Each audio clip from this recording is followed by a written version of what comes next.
Hello everyone, my name is Mindy Lee and welcome to this Blyth online art class.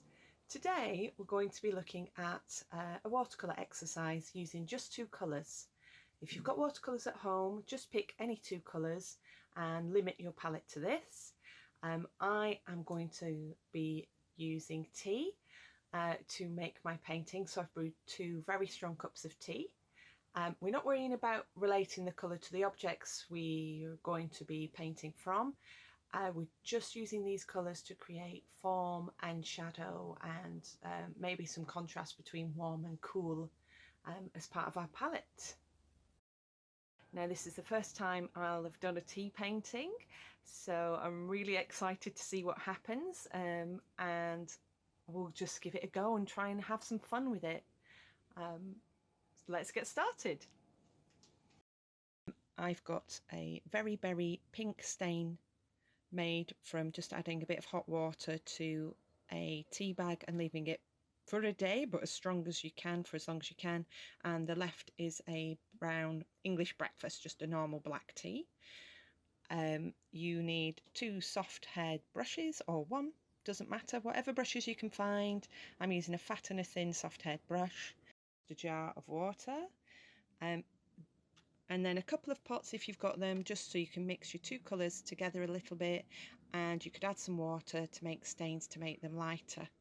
I've also got some cotton buds and cotton pads to soften the edges and take the paint off, or you could use tissue, and pencil and an eraser. You will also need either A3 or A4 heavyweight paper. So the first thing you need to do is to set up a small still life of anything you like and spend between 5 to 15 minutes lightly drawing it out.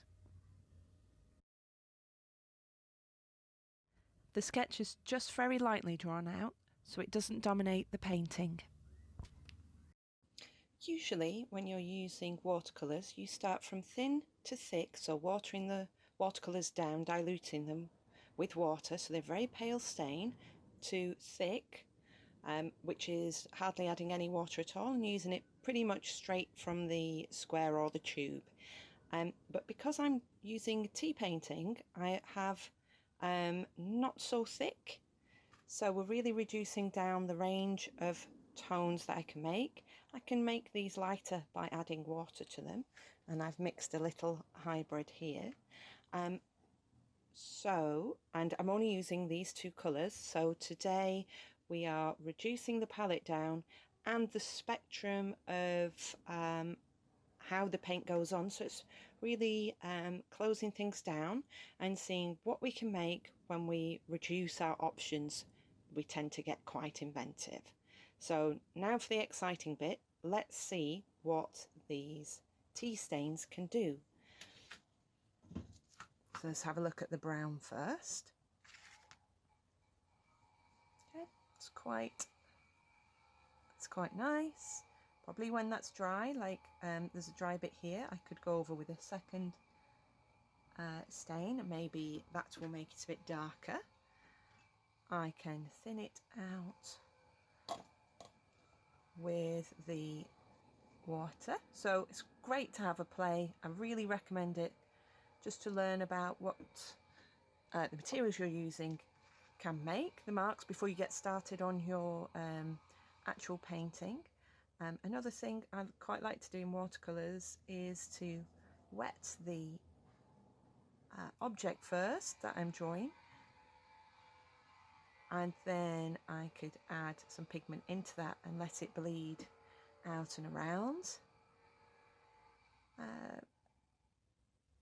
A little bit of patience is needed to let these things dry as well. Maybe add some brown. So this could be quite good for glass because it's going to be kind of smoky and very liquidous, which is quite like the vase I've chosen.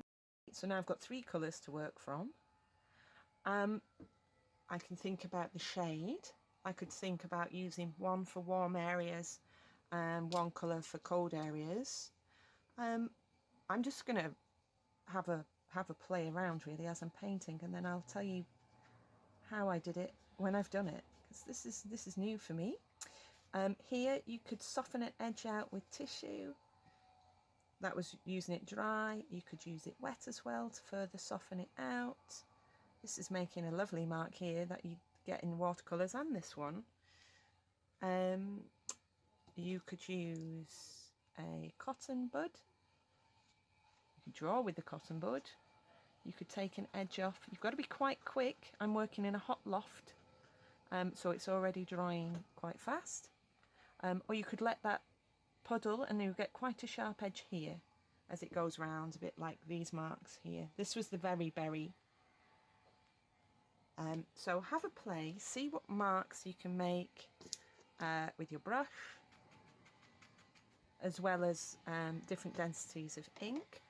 And I'd say less is more for this workshop, so the fewer marks you make, I think the more effective the work is going to be. So we'll try painting for about half an hour, 40 minutes, and see what happens, and then come back.